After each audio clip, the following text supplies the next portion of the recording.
ये सुनते हैं हमारी आज की कहानी की शुरुआत होती है ब्रूस ली नाम के एक बच्चे से जो मंदिर से निकलकर अकेला घर जा रहा था। अगले दिन उसके पिता उसे यिप मैन नाम के एक मार्शल आर्ट्स टीचर के पास ले गए। फिर कई साल तक ब्रूस ने उनसे ही विंग चुन मार्शल आर्ट्स की ट्रेनिंग ली। इसके बाद साल 1961 में एक पार्टी के दौरान बॉन नाम का एक आदमी जबरदस्ती एक औरत के साथ नाचने लगा। ब्रूस भी इसी पार्टी में मौजूद था और जब उसने बॉन को रोका तो बॉन ने उस पर हमला कर दिया। अपने विंग चुन कुंफू स्टाइल की मदद से ब्रूस ने कुछ ही पलों में उसे हरा दिया। लेकिन जब बॉन ने उस पर चाकू से वार किया तो ब्रूस ने अपनी खास जंजीर से पीट कर उसका कीमा बना दिया।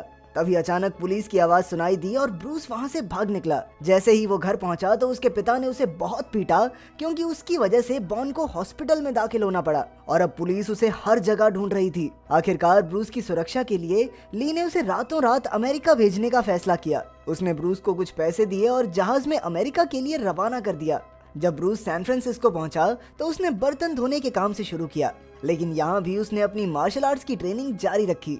फिर एक दिन जब वो साइकिल पर एक कॉलेज में खाना पहुंचाने गया तो वहाँ का माहौल देखकर उसका भी आगे पढ़ने का मन हुआ, लेकिन उसके पास तो फीस भरने तक के पैसे नहीं थे। तो उसने हार ना मानते हुए दिन रात मेहनत करके पैसे इकट्ठे करने का फैसला किया। जिस रेस्टोरेंट में वो काम करता था वहाँ का शेफ मिस्टर हो ब्रूस से काफी जलता था, इसलिए एक दिन उसने बेवजह ब्रूस पर हमला कर दिया, लेकिन ब्रूस ने भी उसका करारा जवाब दिया। परेशानी तो तब हुई जब रसोई का पूरा स्टाफ हो के साथ मिल गया, लेकिन ब्रूस ली ने अपने जबरदस्त फाइटिंग स्टाइल से एक एक की हड्डी पसली एक कर दी। आखिरकार उनकी मालकिन मिस यांग ने उन्हें छुड़ाया और फिर ब्रूस को अपने पास बुलाकर काफी पैसे दिए। असल में वो जानती थी कि ब्रूस आगे पढ़ना चाहता है, इसीलिए उसने ब्रूस की मदद की। जल्द ही ब्रूस कॉलेज जाकर पढ़ने लगा, लेकिन खाली समय में उसने हमेशा अपनी ट्रेनिंग जारी रखी।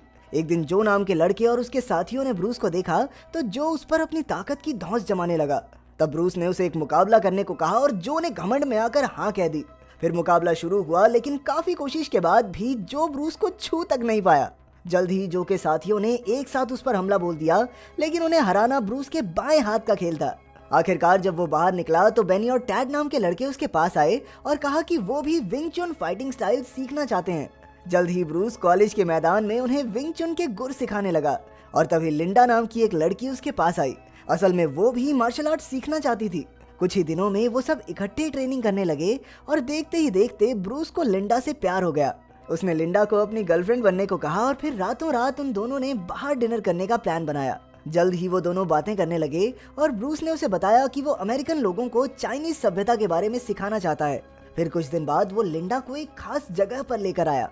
उसने इस जगह का नाम रखा था ब्रूस कुंफू इंस्टीट्यूट। उसका सपना था कि वो यहाँ अमेरिकन लोगों को कुंफू सिखाए। जल्द ही उसका ये सपना सच हुआ और धीरे धीरे काफी लोग उसके इंस्टीट्यूट में कुंफू सीखने आने लगे। उसकी काबिलियत के चर्चे अब दूर दूर तक होने लगे थे। फिर कुछ दिन बाद लिंडा ने ब्रूस को अपने घर बुलाया, लेकिन लिंडा की माँ को उनका ये रिश्ता बिल्कुल मंजूर नहीं था। वो नहीं चाहती थी कि उसकी बेटी एक चाइनीज लड़के से शादी करे। ये सब सुनकर ब्रूस दुखी होकर वहाँ से चला गया, लेकिन लिंडा उसके बिना नहीं रह सकती थी, इसलिए वो भी ब्रूस के पीछे भागी और उससे अपने प्यार का इजहार किया। आखिरकार 1964 में दोनों ने शादी कर ली और कुछ समय बाद ब्रूस ने मिस यांग के सारे पैसे लौटा दिए जो उसने ब्रूस की पढ़ाई के लिए दिए थे। इसके बाद ब्रूस और लिंडा कैलिफोर्निया में रहने लगे, जहां ब्रूस ने अपना कुंफू स्कूल खोला। कुछ ही समय में सैकड़ों लोग ब्रूस के स्कूल में कुंफू सीखने लगे। फिर एक दिन ब्रूस को अमेरिका की चाइनीज मार्शल आर्ट्स एसोसिएशन से मीटिंग का बुलावा आया। मीटिंग में एसोसिएशन के लोगों ने ब्रूस पर इल्जाम लगाया कि उसने चाइनीज परंपरा का अपमान किया है। वो ऐसे लोगों को चाइनीज सभ्यता और कुंफू सिखा रहा है जिनका चाइना से दूर दूर तक कोई लेना देना नहीं। फिर उन्होंने उसे चाइनीज मार्शल आर्ट्स के खिलाड़ी जॉनी से मुकाबला करने की चुनौती दी। अगर वो ये मुकाबला हार गया तो उसे अपना कुंफू स्कूल हमेशा के लिए बंद करना होगा। ब्रूस ने इस चुनौती को स्वीकार किया और मुकाबले के दिन मैदान में पहुंच गया। तभी ब्रूस के एक दोस्त ने उसे जॉनी से सावधान रहने को कहा, क्योंकि वो अक्सर फाइट में धोखे से वार करता था। खैर फिर मुकाबला शुरू हुआ और कुछ ही पलों में ब्रूस ने अपनी काबिलियत से जॉनी को करारी मात दी। फाइट खत्म करने के बाद वो एसोसिएशन के लोगों के सामने झुका, लेकिन उसी वक्त अचानक जॉनी ने ब्रूस की पीठ पर इतना जोरदार वार किया कि उसकी रीढ़ की हड्डी ही टूट गई। इस वजह से उसे हॉस्पिटल में भर्ती होना पड़ा और तभी लिंडा दौड़ी दौड़ी वहां पहुंची। ब्रूस को इस हालत में देखकर वो काफी दुखी हुई, लेकिन ब्रूस का दुनिया का सबसे बेहतरीन कुंफू फाइटर बनने का सपना अब भी कायम था। फिर लिंडा ने उसे खुशखबरी देते हुए कहा कि वो माँ बनने वाली है, जिसे सुनकर ब्रूस बेहद खुश हुआ।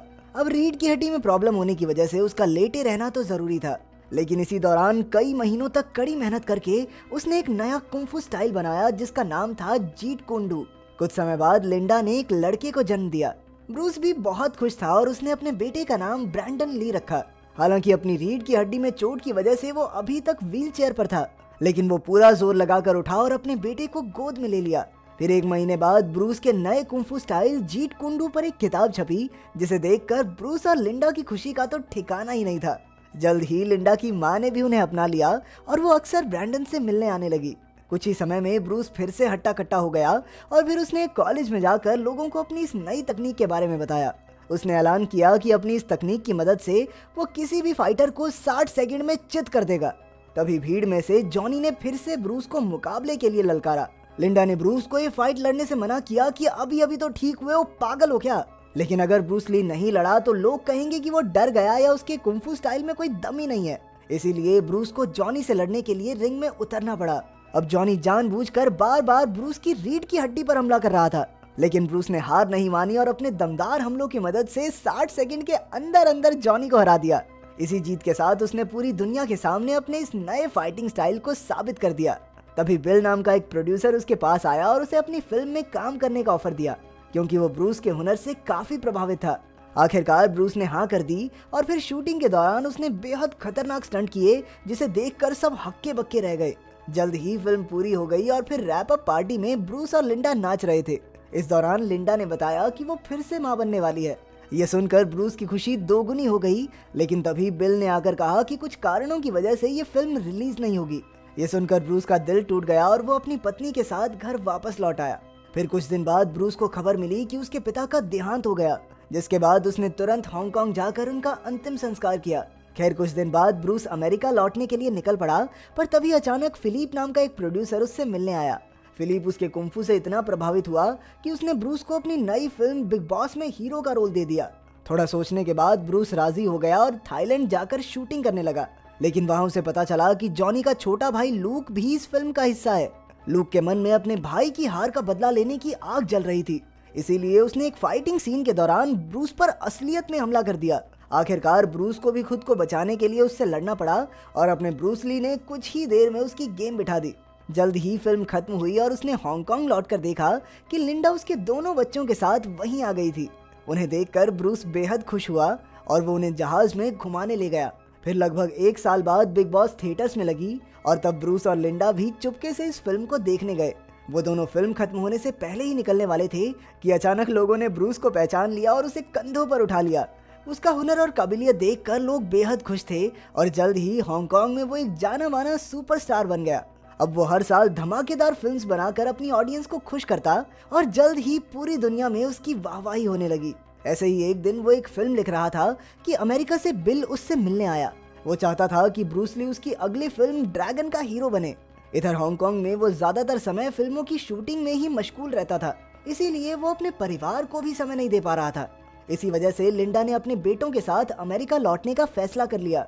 अब ब्रूस ने ये सब फिलिप को बताते हुए कहा कि उसे भी अमेरिका जाना होगा, क्योंकि उसके लिए अपने परिवार से बढ़कर और कुछ भी नहीं था। आखिरकार वो लिंडा के साथ अमेरिका लौट आया और बिल की फिल्म ड्रैगन का हीरो बना। फिर एक दिन जब वो शूटिंग पर जा रहा था तो उसने लिंडा को अलविदा कहते हुए कहा कि अब फिल्म शूटिंग का ये उसका आखिरी दिन होगा। जाने से पहले उसने लिंडा से कहा कि वो उससे बेहद प्यार करता है। इसके बाद जैसे ही ड्रैगन फिल्म खत्म हुई तो अचानक ब्रूस कोमा में चला गया और सिर्फ 32 साल की उम्र में ही उसकी मौत हो गई। ये खबर सुनकर पूरी दुनिया में उसके चाहने वालों को जबरदस्त झटका लगा और ब्रूस ली के अंतिम संस्कार पर लगभग 25,000 लोग आए। कुछ इस तरह ब्रूस ली मार्शल आर्ट्स की दुनिया में अमर हो गया और आज भी लोग उसे मार्शल आर्ट्स के एक महान योद्धा की तरह याद करते हैं। अगर वीडियो पसंद आई तो लाइक कर देना, चैनल को सब्सक्राइब कर देना। मिलते हैं अगली वीडियो में।